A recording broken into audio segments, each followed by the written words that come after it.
Friends అందరికీ నమస్కారం. Friends ఘోర విషాదం 55 మంది కన్నుమూత. అసలు ఏం జరిగింది ఏంటి వివరాలు అయితే తెలుసుకుందాం. వీడియో పూర్తిగా చూడండి. అలాగే తప్పకుండా లైక్ చేయండి. మరిన్ని అప్డేట్స్ కోసం ఛానల్ని సబ్స్క్రైబ్ చేసుకోండి.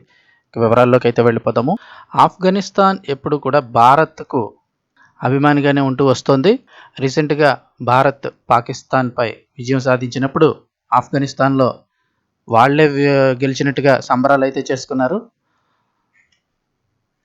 శత్రువుకి శత్రువు మిత్రుడవుతాడు అన్నట్టుగా ఆఫ్ఘనిస్తాన్ ఎప్పుడు కూడా భారత్కి అభిమానిగానే ఉంటుంది. అయితే ఇప్పుడు పాకిస్తాన్ ఆఫ్ఘనిస్తాన్ మధ్య భీకర యుద్ధం జరుగుతోంది. రీసెంట్గా ఆఫ్ఘనిస్తాన్ వాళ్ళు అయితే కనుక పాకిస్తాన్ వాళ్ళు కొంతమందిని బంధించి చంపేయడం జరిగింది. ఇప్పుడు పాకిస్తాన్ తీవ్ర దాడికి అయితే పాల్పడుతుంది.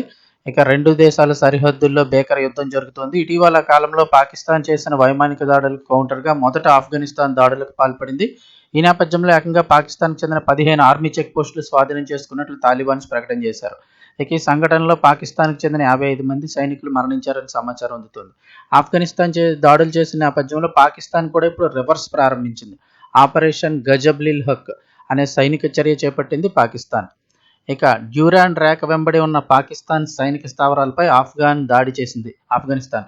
ఈ దాడికి కౌంటర్ ఆపరేషన్ కింద గజబ్-ఉల్ హక్ షురూ చేసింది పాకిస్తాన్. ఇక ఈ ఆపరేషన్ మొదలుపెట్టిన నేపథ్యంలో మొత్తం ఇప్పటి వరకు 58 మంది ఆఫ్ఘాన్ యోధులను హతమార్చింది. ఈ మేరకు అంతర్జాతీయ మీడియాలో కూడా కథనాలు వస్తున్నాయి. రాజధాని కాబూల్ పైన కూడా పాకిస్తాన్ అటాక్ చేసినట్లుగా కథనాలు వస్తున్నాయి. కాందహార్, పక్తియాలోని మిలిటరీ బేసుల పైన కూడా విరుచుకుపడింది. అనేక ఆర్మీ పోస్టులను కూడా ధ్వంసం చేసినట్లు తెలుస్తోంది. ఈ దెబ్బకు తాలిబాన్ల నెట్వర్క్ భారీగా దెబ్బతిన్నట్లుగా సమాచారం కూడా అందుతోంది.